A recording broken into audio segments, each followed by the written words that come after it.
This fireside chat is, as you probably noticed on the title and thumbnail, is what drives me / motivates me. And our topic came about when I met someone for the first time and they asked me what motivated me to pursue all the things I've done in my life so far.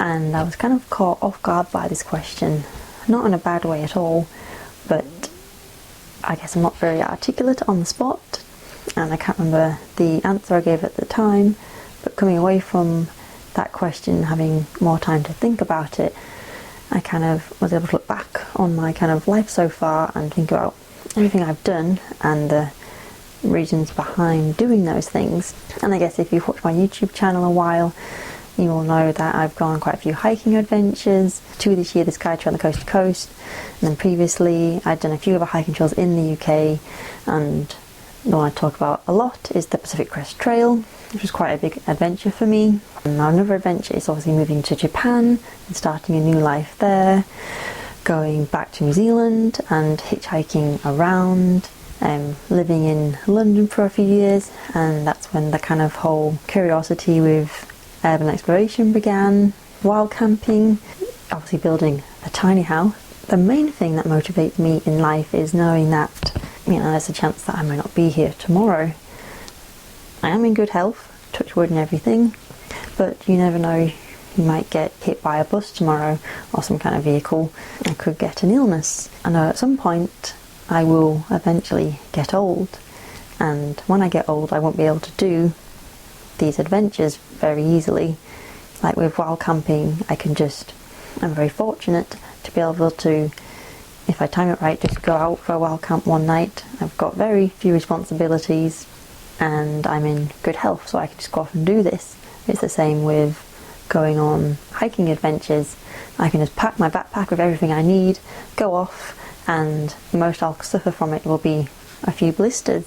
So I am well aware time waits for no one. Bearing that in mind, if anything that I want to do, I do everything I can to achieve these dreams, although not all of them have been successful, and I guess I'll talk about a few of those later in the video. But in terms of things I've done so far motivating me, I'm not a seriously stubborn person, but I kind of just see if I'm going to do something and I just go and do it. And one of my first travel adventures was driving around Europe. Me and my boyfriend at the time, we decided that's what we were going to do, and we both finished our jobs, handed in our notice, packed down our flat, bought a car, and we just did it. Yeah, I think when it comes to planning adventures, get a basic outline and obviously get the bits and bobs you need, but then make it up as you go, because you think you can get too pinned down with the planning that you kind of sometimes talk yourself out of it. So just get a basic plan, buy what you need, and then you'll figure it out along the way. Like, you can buy pretty much most of the things you need where you are, or you can get it delivered to you. After Europe, I went to South and East Asia, travelled around there, and whilst I was there, I kind of ended up reading about hiking blogs about the Pacific Crest Trail.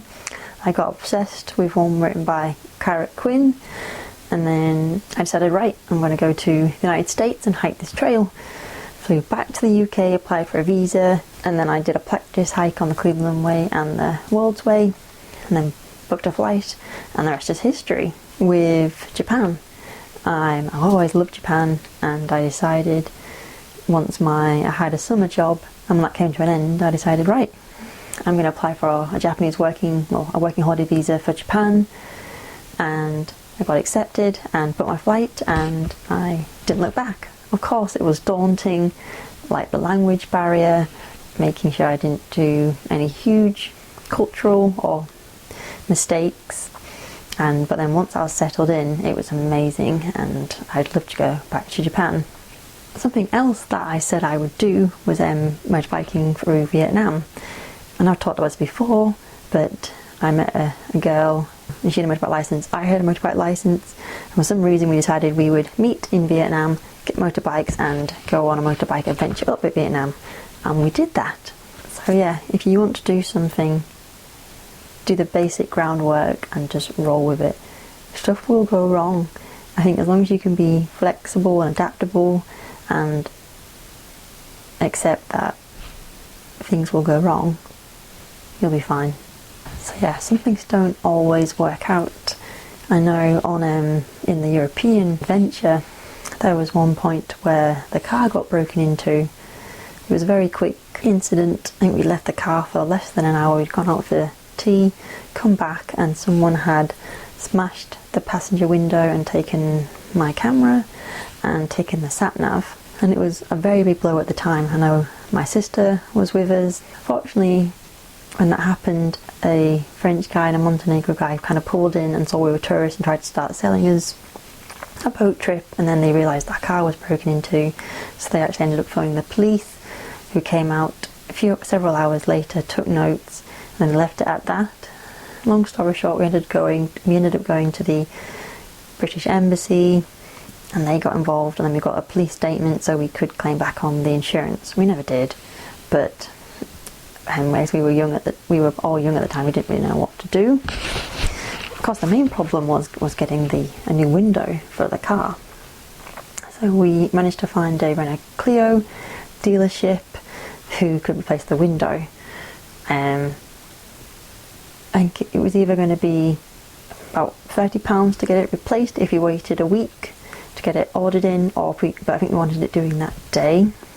So the guy said, yeah, I can do that, but it'll cost you.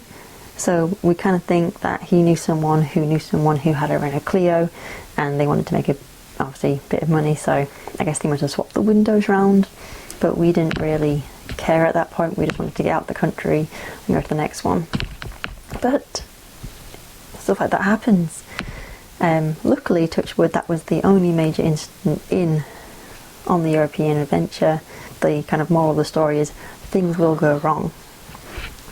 Let's just try not to worry about them. All my plans don't always kind of go right, and all the things that I want to do don't always happen. I know for a long time now, one of my kind of life goals or dreams is to go to Antarctica. I've applied through various jobs and agencies. I'm never fully getting there.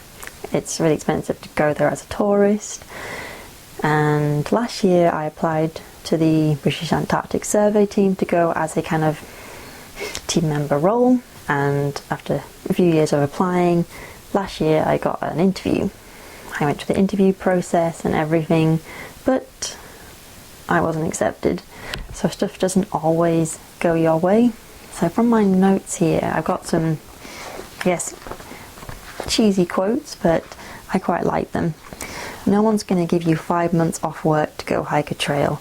No one's going to give you X amount of money to travel. You have to make it happen. You have to make the time.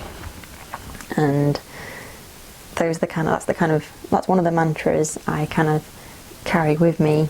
You know, if I want to do something in life, then I know I have to make the time, and I've got to make the effort to make it happen. It's not just going to fall into my lap. And this is actually a quote from Dumbledore. It does not do well to dwell on dreams and forget to live, which is very true.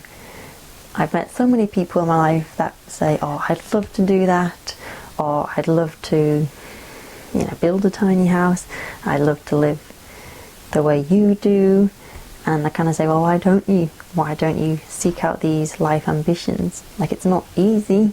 Building this tiny house has been a testimony to that.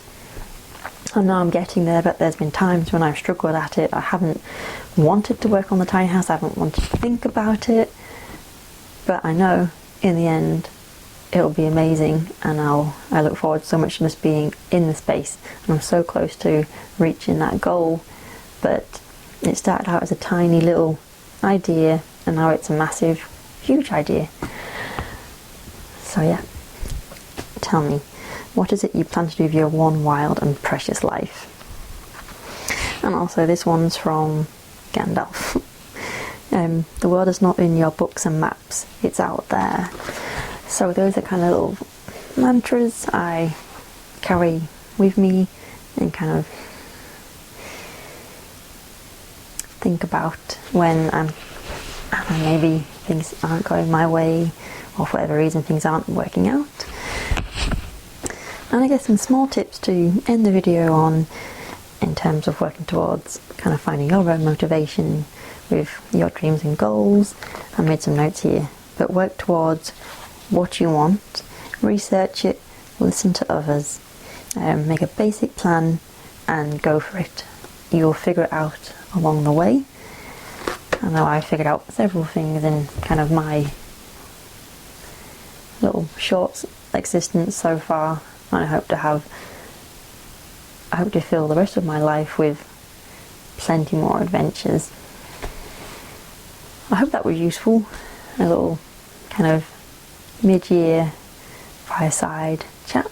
I look forward to having a lot more of them in winter and enjoying the tiny house when in its new location and having more of my belongings inside. So thank you for watching, and I'll see you in the next video. Good night, guys.